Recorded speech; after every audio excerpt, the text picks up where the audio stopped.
مش برشا لكن شوف انا ما فهمتش شنو في كلامي خلى سي سفيان يفهم اني نحكي على احجام. احنا ديما نقولوها يا سيدي حركه النهضه من الاحزاب الصغرى والمبتدأ، بدا نهار 1 مارس 2011 ما عندوش تاريخ.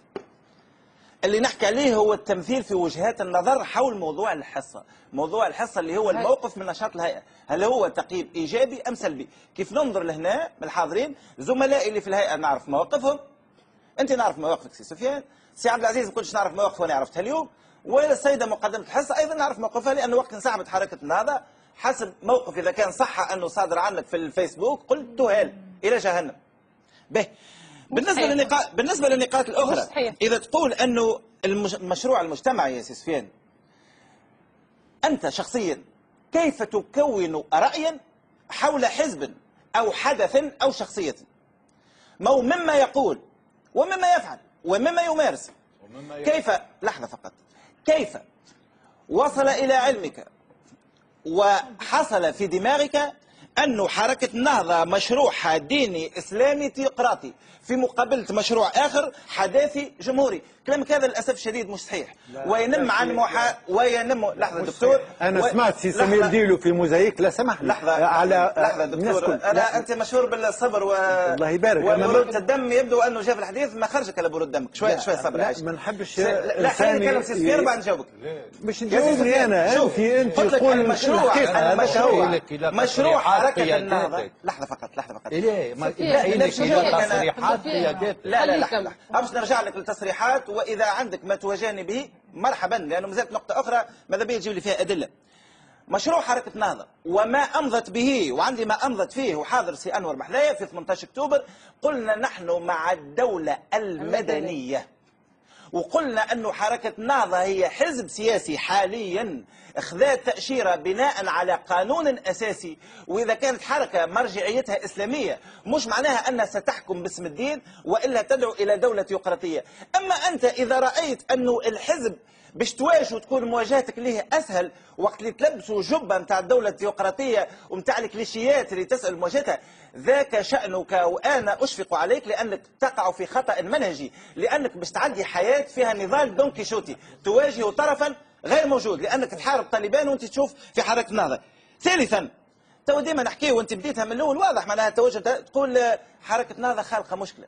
تموت نثبتوا ساعة ونشوفوا أنه ثم مشكلة ومن بعد نحدوا المسؤوليات. كيف تقول لي أنه حركة النهضة خرجت على خاطر العهد الجمهوري وعلى خاطر التمويل؟ أولا بالنسبة للعهد الجمهوري المسألة لا تتعلق بالمبدأ تتعلق بالمضمون.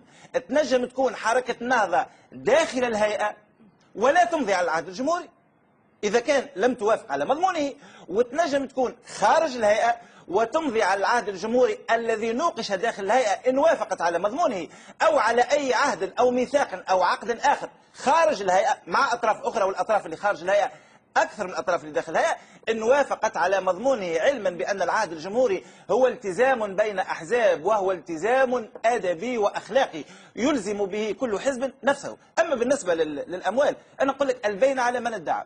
تو تتحدث أنت سمعتك أكثر من مرة تتحدث على تمويل حركة نهضة وتعتبر أنه حركة نهضة عندها تمويل غير مشروع. من أين لك هذا؟ تعرف اللي نحن داخل حركة نهضة أنا قلت تمويل غير مشروع. أنت تحدثت أكثر من مرة وفي هذا تمويل غير مشروع.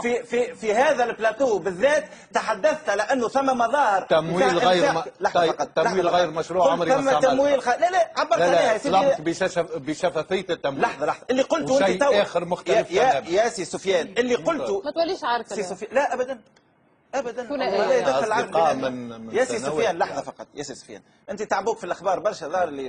لا تعبوك في الاخبار. شوف يا سي سفيان شوف لا تقاوم عليه يا خويا. لا مانيش نقاوم فيزيكمون يعني. شوف سمير باش نكمل موضوع التمويل.